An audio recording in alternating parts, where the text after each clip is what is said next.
Welcome students. So I'm going to give you today's instructions starting with Latin American Country Research Project. That's what we're going to focus on today.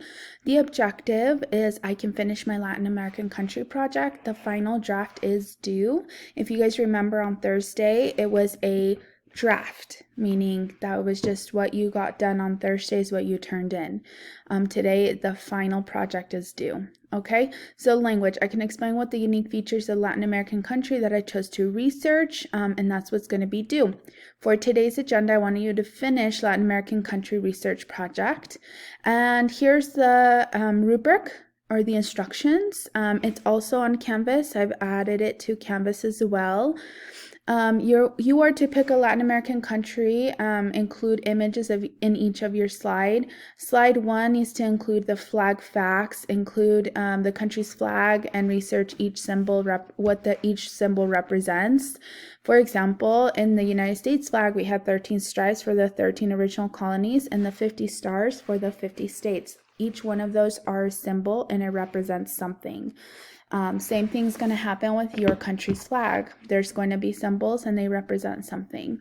Slide 2, celebrities. This is not limited to famous celebrities such as Jennifer Lopez, Shakira, Mark Anthony, any of those individuals. You can extend this to scientists, researchers, inventors, doctors, anybody really from that country and that heritage. So you could do a little bit of research there as well. Slide 3 is the currency. Research what the currency is for that country, what the currency exchange is for the dollar. Please include that in this slide. Slide 4 is housing. Research the homes, what they're like in the rural and urban areas, meaning small town versus city.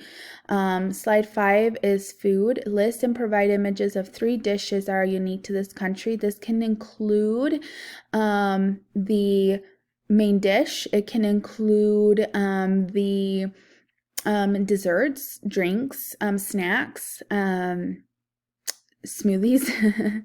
So it can really include anything as far as food is concerned. I just want to see some unique dishes from that country.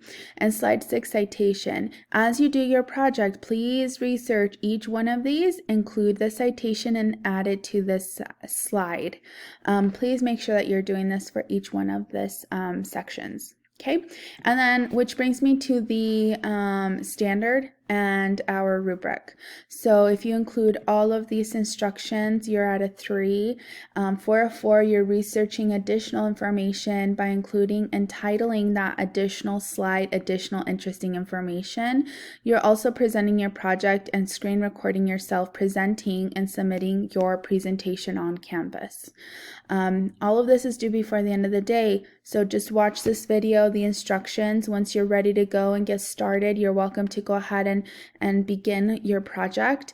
However, those of you who have questions or like to log into Google Hangouts, I will be on Google Hangouts the entire day to answer any questions for the class. So again, it's per class period. So if you're in Spanish 1, then I'll be on Google Hangouts for the entire class period. So you're welcome to join Google Hangouts if you'd like to. Otherwise, you're welcome to start on your project now. Thank you. Have a good day.